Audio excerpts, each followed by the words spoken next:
Welcome back my channel. বন্ধুরা কেমন আছেন? আশা করি ভালো আছেন। আজকে একটি নতুন ভিডিও নিয়ে আসছি, আর তা হলো শুধুমাত্র প্লেন ভাড়া খরচ করে আপনি জাপান যেতে পারেন। অনেকেরই স্বপ্ন থাকে যে কিভাবে একটি উন্নত রাষ্ট্রে ইউরোপ, আমেরিকা বা জাপানের মতো দেশে বা অস্ট্রেলিয়ার মতো দেশে যাওয়া যায়, কিন্তু অনেকে যেতে পারে না। এর কারণ হলো সঠিক দিক নির্দেশনা না জানার কারণে যেতে পারে না। তো ইউরোপ, আমেরিকা, জাপান, অস্ট্রেলিয়া অনেকভাবে যেতে পারেন, তবে আজকে আমি যে বিষয়টি নিয়ে কথা বলবো এটি একটি ভিন্ন ধরনের বিষয়। খুব সহজে আপনি জাপান যেতে পারবেন যেভাবে গিয়েছিলাম জাপান। তো আমি কিভাবে জাপান গিয়েছিলাম সেই বিষয়টা আমি A to Z শেয়ার করব। তো আপনারা যদি প্রথম থেকে শেষ পর্যন্ত এই ভিডিওটি দেখেন, তাহলে আপনিও যদি চেষ্টা করেন, আমি যে গাইডলাইন দেব, যে বিষয়গুলো আমি বলবো সেগুলো যদি আপনি ফলো করেন, তাহলে আপনিও জাপান যেতে পারবেন। তো জাপান কিন্তু একটি অত্যন্ত উন্নত রাষ্ট্র, সেখানে কিন্তু অত সহজে যাওয়া যায় না। তো যা হোক, একটু পিছনের থেকে শুরু করি গল্পটা। সেটা হলো, আমি যখন লিন ম্যানুফ্যাকচারিংয়ের উপরে ট্রেনিং করি BUFT-তে, অর্থাৎ Bangladesh university of fashion technology, সেখানে আমি যখন লিন ম্যানুফ্যাকচারিংয়ের উপরে ট্রেনিং করি, তখনই আমাদের সাথে একজন ছিল, ওর নাম পলাশ। ও বোধহয় হামিমে চাকরি করে, আই ডিপার্টমেন্টে ছিল। ও আমাকে বলছিল যে শরীফ ভাই, আপনি তো জাপান যেতে পারবেন। তো কীভাবে? ও বলল যে ইস্টার্ন প্লাজায় লিফটের 7 ফ্লোরে পশ্চিম পাশে বাংলাদেশ জাপান ট্রেনিং ইনস্টিটিউট আছে। বাংলাদেশ জাপান যে ট্রেনিং ইনস্টিটিউট আছে, এদের মাধ্যমে আপনি যেতে পারবেন। তো ওর কথা শুনে আমি প্রথমে ওখানে গেলাম। ওখানে যাওয়ার পরে তাদের সাথে বিস্তারিত কথাবার্তা বললাম। ওরা বলল যে হ্যাঁ, আপনি জাপান যেতে পারবেন। এটা বিষয়টা এরকম, এটা কিন্তু আপনারা এখানে একটি কথা বলে রাখা দরকার। এই যে বাংলাদেশ জাপান ট্রেনিং সেন্টার, এটা কিন্তু কোনো এজেন্সি না। এখানে বাংলাদেশ যেহেতু জাপানের সাথে বন্ধু রাষ্ট্র, এই জন্য জাপান করে কি, লিস্ট ডেভেলপিং কান্ট্রি যেগুলো আছে তাদেরকে বছরে 2-3 বার করে একটা সুযোগ দেয় যে এই অনুন্নত দেশের যে সমস্ত লোকজন আছে বিভিন্ন ক্যাটাগরিতে ওরা বিভিন্ন ট্রেনিং করায়। এই ট্রেনিংয়ের মাধ্যমে জাপান যাওয়া যায়। ওর কথা মতো আমি সেখানে গেলাম। যাওয়ার পরে কথাবার্তা বললাম। কথাবার্তা বলার পরে বলল, এখন কথা হলো কারা কারা যেতে পারবেন আর কারা কারা যেতে পারবেন না।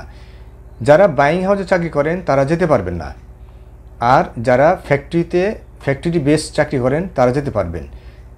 কোন কোন ক্যাটাগরিতে?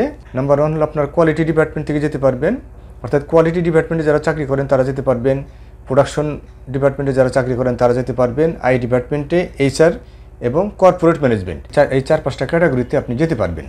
তো আমি যেহেতু কোয়ালিটি ডিপার্টমেন্টে চাকরি করি, এই জন্য আমি ওনাদের ইনস্ট্রাকশন অনুযায়ী 1 কপি পাসপোর্ট সাইজের ছবি, আমার CV এবং প্রতিষ্ঠানের ID কার্ড দিয়ে অ্যাপ্লিকেশন করলাম। তো ওনারা আমাকে ডাকলো, আমাকে জিজ্ঞেস করলো আমি কোন পোস্টে চাকরি করি, আমার প্রতিষ্ঠানের নাম কি, আমার দায়িত্ব কর্তব্য কী, সেখানে কত লোক চাকরি করে, কোয়ালিটি সিস্টেম কী। এখন মোটামুটি কোয়ালিটি ডিপার্টমেন্ট সম্পর্কিত অনেক কথাই জিজ্ঞেস করলো। তো আমি তাদেরকে এগুলো ভালোভাবে উত্তর দিলাম। প্রথমবার কিন্তু আমি নির্বাচিত হয়েছিলাম না। তো প্রথমবার নির্বাচিত না হওয়ার কারণ হলো, আমি ইন্টারভিউ বোর্ডে ভালো কিছু তাদেরকে স্যাটিসফ্যাক্টরি আনসার দিতে পারি নাই। যেহেতু প্রথম ছিল বিষয়টা, এই জন্যে স্যাটিসফ্যাক্টরি আনসার দিতে পারি নাই। তো বিষয়টা হলো যে বাংলাদেশ জাপান সেন্টার যেটা ইস্টার্ন প্লাজায় আছে, এটি কিন্তু তারা প্রাথমিক নির্বাচন করে। মূল নির্বাচন কিন্তু জাপান যে EOTS আছে, অর্থাৎ কানসাই কিনসু সেন্টার আছে, যেটা আপনার ওসাকাতে কানসাই কিনসু সেন্টার আছে একটা, আর একটা হলো টোকিওতে আছে। এখন EOTSটা কি, বলে বাস আছে না, ওই যে জাপান বাংলাদেশ যে ট্রেনিং সেন্টার, সেখানে একটা কমিটি আছে, বাস কমিটি। এখন বাস কমিটি কী বলছে সেটা শোনেন। বাস হচ্ছে বাংলাদেশ AOTS আলমনি সোসাইটি। এখন AOTS বিষয়টা কি সেটা একটু বলি। একটা হলো বাস, বাংলাদেশ AOTS আলমনি সোসাইটি। আবার AOTS এর মিনিং হলো association for overseas technical cooperation and sustainable partnership, এটা হলো AOTS। আচ্ছা, যাই হোক, তো যেটা বলতেছিলাম, মূল নির্বাচন কিন্তু করবে আপনার AOTS, যেটা কানসাই কিনসু সেন্টার বা টোকিওর যে AOTS সেন্টার আছে তারা করবে। যাই হোক, তো আমি প্রথমে প্রাথমিকভাবে নিয়োজিত হওয়ার পরে তো অনেক ধরনের আমাকে ডকুমেন্টস চাইছে। ডকুমেন্টগুলো কী, যে আমার CV, আমার লেখাপড়ার যোগ্যতা, আমার এক্সপিরিয়েন্স, তারপরে আপনার আমি যে প্রতিষ্ঠানে চাকরি করি সেই প্রতিষ্ঠানের প্রোফাইল, ব্যাকগ্রাউন্ড, প্রতিষ্ঠানের পেড আপ ক্যাপিটাল আমার ক্যালকুলেশন করতে ভুল হয়েছে, অনেক বেশি হয়ে গেছিলো, সেখানে আমি আবার পরে ঠিক করে দিয়েছিলাম। তো এখন আবার বেশ কিছু ম্যাথমেটিক্যাল টার্ম দেওয়া হয়েছিল, সেগুলো সলিউশন করার জন্য। এই যে আমি যে বাংলাদেশ জাপান ট্রেনিং সেন্টার থেকে যে প্রাথমিকভাবে নির্বাচিত হলাম, নির্বাচিত হওয়ার পরে আমাদের কাগজপত্র পাঠিয়ে দিল জাপানে। জাপান কিন্তু আবার সেগুলোকে আপনার স্কিমিং করার পরে, আপনার চুল সেরা বিশ্লেষণ করার পরে তারা করলো কি, আবার কিছু টেস্ট, কিছু কাগজপত্র পাঠিয়ে দিল অনলাইনে। সেগুলো আমি খুব ভালো করে ম্যাথমেটিক্যাল টার্ম পূরণ করে সেগুলো পাঠিয়ে দিলাম। পাঠিয়ে দেওয়ার পরে চূড়ান্তভাবে আমাকে তারা নির্বাচিত করছিল জাপান যাওয়ার জন্য। তো আমরা গেছিলাম বাংলাদেশ থেকে 3 জন। ভিসাটা কীভাবে পেলাম একটু বলি। তো আমাদেরকে ওরা ইনভিটেশন লেটার পাঠিয়ে দিছিল। আমাদেরকে ওই যে বিভিন্ন প্রশ্নপত্র দিছিল, সেগুলো আমরা ফিল আপ করে সমস্ত কাগজপত্র সুন্দর করে ফিল আপ করে এবং একটা চেকলিস্ট তৈরি করলাম, কোন কাগজ আগে কোন কাগজ পরে সুন্দর করে চেকলিস্ট তৈরি করলাম। এবং পাসপোর্ট আমার ছিল, এই পাসপোর্টের মেয়াদ যেন অবশ্যই 6 মাস থাকে, এরকম একটা 5 বছরের ভ্যালিড ডেট যেন 6 মাস থাকে, সেটাও একটা বিষয়। যাই হোক, এইভাবে করে আমরা করলাম কি 3 জনের সেই জাপান এম্বাসি আছে যে বাড়িধারাতে, সেখানে আমরা কাগজপত্র জমা দিয়ে আসলাম। জমা দেওয়ার পর আমাদের কোনো ভাই বোন নেওয়া হয় নাই, যেহেতু আমরা একটা ইনভিটেশন লেটার ছিল আমাদের সরকার কর্তৃক, আমাদেরকে ইনভিটেশন লেটার দেওয়া হয়েছে, যে কারণে আমাদের কোনো ভাই বোন নেওয়া হয় নাই। শুধুমাত্র আমরা সমস্ত কাগজপত্র জমা দিয়ে আসলাম এবং তার 2-3 দিন পরে আমাদেরকে তারা একটা ডেট দিয়েছিল যে আপনারা 2-3 দিন পরে আপনারা একটা পাসপোর্ট নিয়ে যান, ভিসা নিয়ে যান। সেই কথা মতো আমরা 3-4 দিন পরে গেলাম, যাওয়ার পরে আবার আমরা ভিসা পেয়ে গেলাম। তো একটা বিষয় এখানে বলে রাখি যে আমাদের সাথে আরও অনেক লোক যারা ব্যবসায়ী আছে, কোটি কোটি টাকার বিজনেস করে, তারাও কিন্তু ভিসা পাওয়ার জন্য জাপানে এম্বাসিতে কাগজপত্র সাবমিট করেছিল, তারাও কিন্তু ভিসাটা পায় নাই। যাই হোক, আমাদের যেহেতু ইনভিটেশন লেটার ছিল, আমরা একটা ট্রেনিংয়ের জন্য গিয়েছিলাম, এই জন্য আমাদের ভিসাটা পেতে খুব সহজ হয়েছিল। যাই হোক, তো আমরা ভিসা প্রায় 15-16টা দেশের আমরা 22 জন নির্বাচিত হয়েছিলাম 2020 সালে। এবং আমরা সবচেয়ে লম্বা একটা ট্রেনিংয়ে গেছিলাম, সেটা হলো AOTSA, এটা হলো QCTC ট্রেনিং, অর্থাৎ কোয়ালিটি কন্ট্রোল ট্রেনিং কোর্স। অর্থাৎ কোয়ালিটি কন্ট্রোল ট্রেনিং হলো সবচেয়ে বড় একটি ট্রেনিং কোর্স জাপানে। এছাড়াও আপনার 7 দিনের ট্রেনিং আছে, কর্পোরেট ম্যানেজমেন্ট আছে, এরকম বেশ কিছু ট্রেনিং আছে, সেগুলো 7 থেকে 10 দিন আছে। তা আমরা যে ট্রেনিংটার জন্য জাপান গেছিলাম সেটা সর্বোচ্চ হলো 22 দিন, অর্থাৎ 22 দিনের উপরে তাদের কোনো ট্রেনিং নেই। যাই হোক, তো এইভাবে আমি জাপান যাই।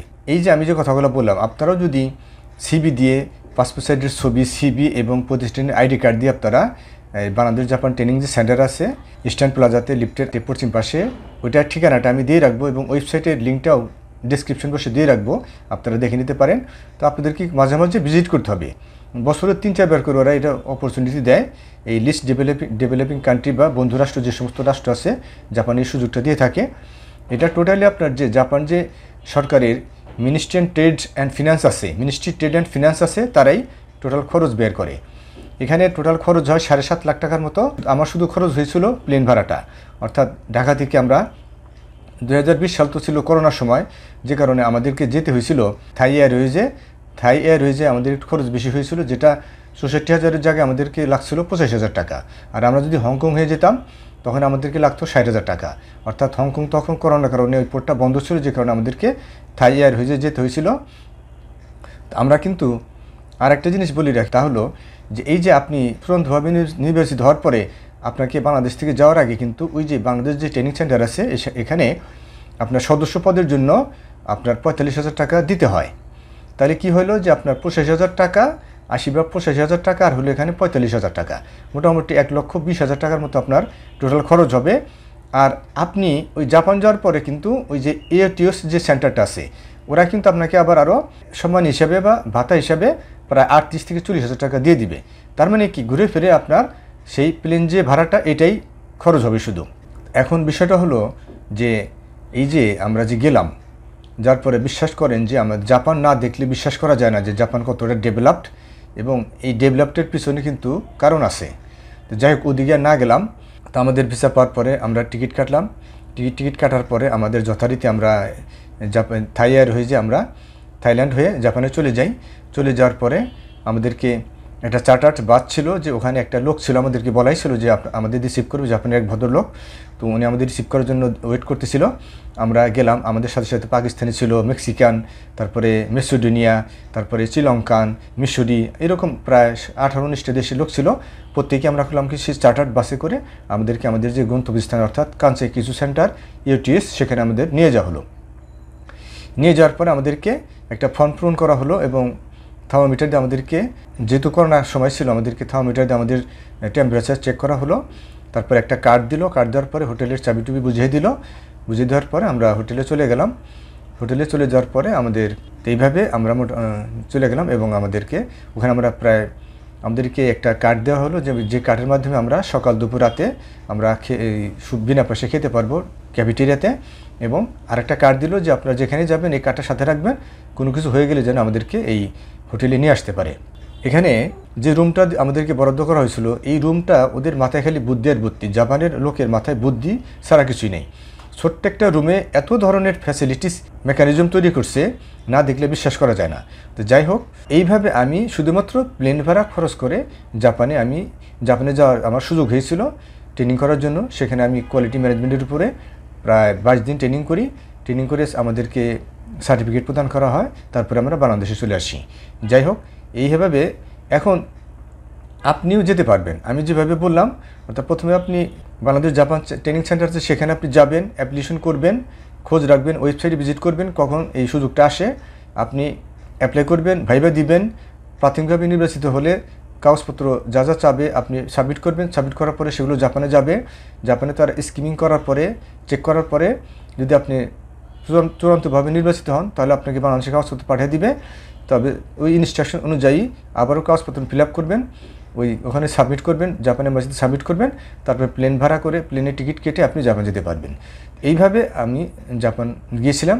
তো যারা আপনার জাপান যেতে চান, জাপান ঠিকমতো গাইডলাইন না থাকার কারণে যেতে পারেন না, তো এই ভিডিও থেকে আপনার অবশ্যই মনে হয় যদি চেষ্টা করেন জাপান যেতে পারবেন।